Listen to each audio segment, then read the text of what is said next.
So, ich habe eine Frage. Wie viel kostet das? 15 €. Gefällt dir? Ja. یکی از ویژگی‌های د دې بازارونو یوه ځانګړتیا چنې وهل دي. دیگه د عادي بازارونو برعکس دلته د ارزانه پیرلو لپاره چنې وهلی شئ. در آلمان مثل د خیلی نورو هېوادونو په څېر په جرمني کې هم اونیز بازارونه وي چې فلومارکټ ورته وایي.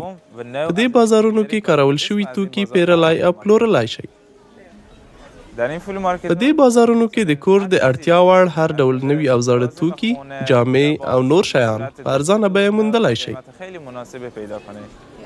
برای خرید د وسایل برېښنایي وسایلو د اخیستلو پر مهال مو پام وي چې په سموالي یې ځان ډاډه کړئ، ځکه دلته یې د ازمویلو شونتیاوې نه وي او له اخیستلو وروسته یې بیرته نشئ ورکولی.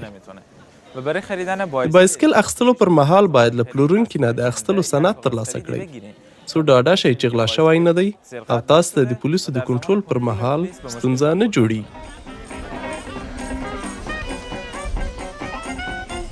فلومارکېټونه یوازې د اخیستلو او پلورلو لپاره نه دي، بلکې د ساتیرۍ یو فرصت هم دی او همداشان د جرمني په زاړه فرهنګ کې ریښې لري. برای خیلی افراد فلومارکت ډېرو کسانو ته د اونۍ په پای کې فلومارکټ ته تلل یوه سرګرمي ده. هلته له دوستانو سره ګوري او یو ځای له خوندورو خوړو او څښاکو خوند اخلي.